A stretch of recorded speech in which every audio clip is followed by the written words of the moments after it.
আসসালামু আলাইকুম, বিসমিল্লাহির রহমানির রহিম। সুপ্রিয় শিক্ষার্থীবৃন্দ, তোমরা সপ্তম শ্রেণীতে পড়ো। তোমাদের ইসলাম ধর্ম বই থেকে পাঠ 8 ওহী সম্পর্কে আমরা জানবো। ওহী এটা আরবি শব্দ, এর অর্থ ইশারা, ইঙ্গিত, গোপন করা ইত্যাদি। সাধারণত কোনো ব্যক্তির নিকট গোপনে প্রেরিত সংবাদকে ওহী বলা হয়। ওহী কাকে বলে এটুকু বললে হবে। ইসলামী পরিভাষায় মহান আল্লাহর পক্ষ হতে নবী রাসূলগণের নিকট প্রেরিত সংবাদ বা বাণীকে ওহী বলা হয়। তো এই সংজ্ঞাটা বেশি ভালো হবে। যেমন আল্লাহ তাআলা আমাদের প্রিয় নবী হযরত মুহাম্মদ সাল্লাল্লাহু আলাইহি ওয়াসাল্লামের উপর আল কোরআন নাযিল করেছেন। সুতরাং আল কোরআন হলো ওহী। ওহী অবতরণ। আল্লাহ তাআলা নানাভাবে নবী রাসূলগণের নিকট ওহী প্রেরণ করতেন। তন্মধ্যে দুইটি পদ্ধতি সবচেয়ে বেশি প্রসিদ্ধ।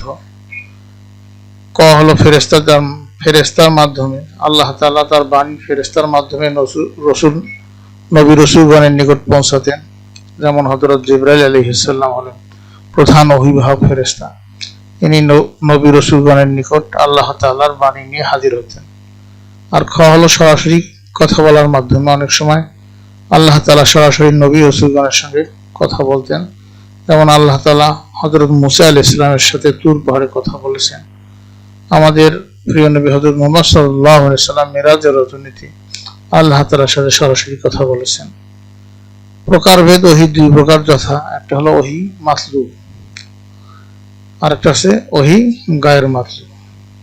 ওহী মাতলু যেটা, সেটা হলো অর্থাৎ যে ওহী তেলাওয়াত করা হয়, যেমন কোরআন মজিদ সালাতে তেলাওয়াত করা হয় বলে একে ওহী মাতলু বলা হয়।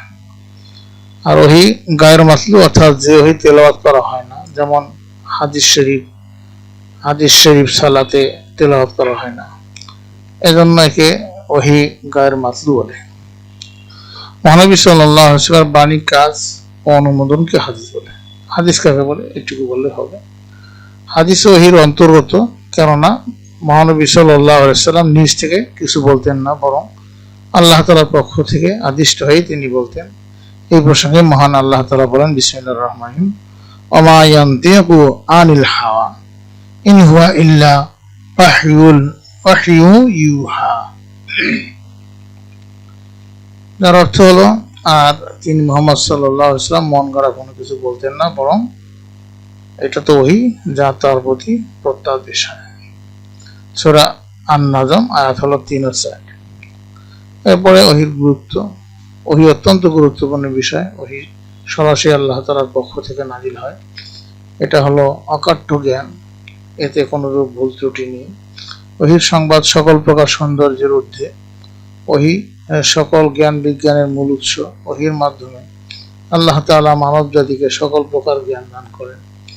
আল্লাহ তাআলার পক্ষ হতে অবতারিত হয়ে এই জ্ঞান পূর্ণাঙ্গ, অতুলনীয়।